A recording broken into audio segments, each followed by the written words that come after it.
Voici, je vous dis un mystère. Nous ne mourrons pas tous, mais tous nous serons changés en un instant, en un clin d'œil, à la dernière trompette. La trompette sonnera, et les morts ressusciteront incorruptibles, et nous serons changés. 1 Corinthiens 15, 51, 52. Nous ressusciterons avec ces corps immortels et glorifiés. L'œuvre du salut sera achevée en nous, en ce jour, et même les anges s'étonneront de notre beauté et de notre gloire.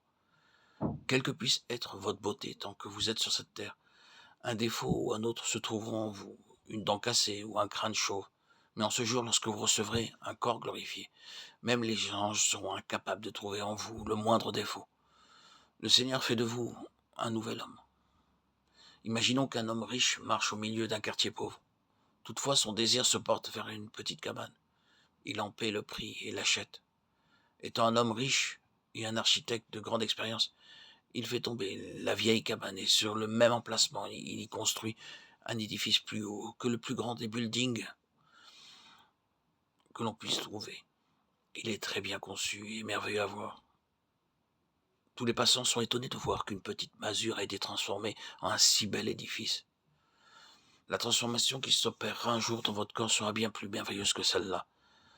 Notre Seigneur cherche des personnes au sein de chaque nation et de chaque communauté, riche ou pauvre, cultivée ou illettrée, afin de pouvoir introduire sa propre vie en elles et de les transformer en une nouvelle race céleste et immortelle, par laquelle il pourra manifester sa grâce pour l'éternité. Méconnaissant le merveilleux plan de Dieu, les hommes dans toutes les parties du monde essaient de devenir justes par leur propre effort. Ces gens-là ressemblent à ceux qui utilisent le savon et les crèmes pour tâcher de se rendre beaux, mais qui cependant demeurent laids.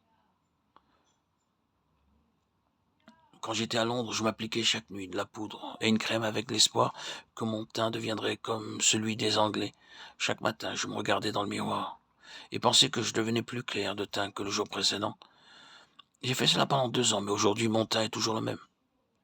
De la même manière, aucun effort humain ne peut faire de nouveau un juste ou un saint. Après que vous aurez tout essayé, Dieu sera encore obligé de vous dire que vous êtes mort dans vos péchés. Éphésiens 2:5. Il y a quelques années, quelqu'un m'apporta une pomme. Elle était grosse et rouge et paraissait bien mûre. Le jour suivant, lorsque je l'ai coupée, j'ai constaté qu'elle était complètement pourrie et j'ai dû la jeter. La nature humaine ressemble à cela. Extérieurement, nous paraissons beaux, mais intérieurement, nous sommes remplis de péchés.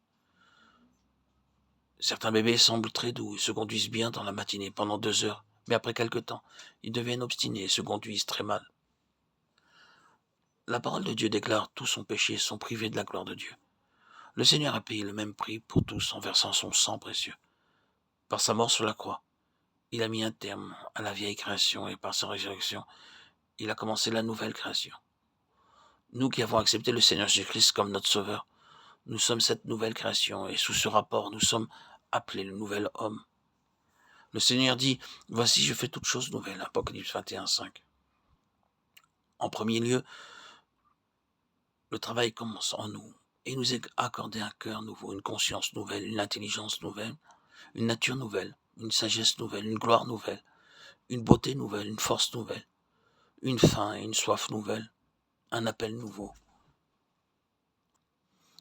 une vocation nouvelle, des amis nouveaux, des pensées nouvelles et des désirs nouveaux.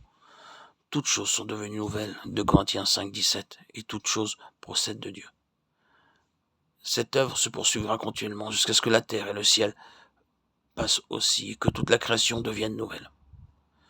Alors la gloire de Dieu se manifestera à travers nous. C'est la raison pour laquelle nous sommes appelés le nouvel homme.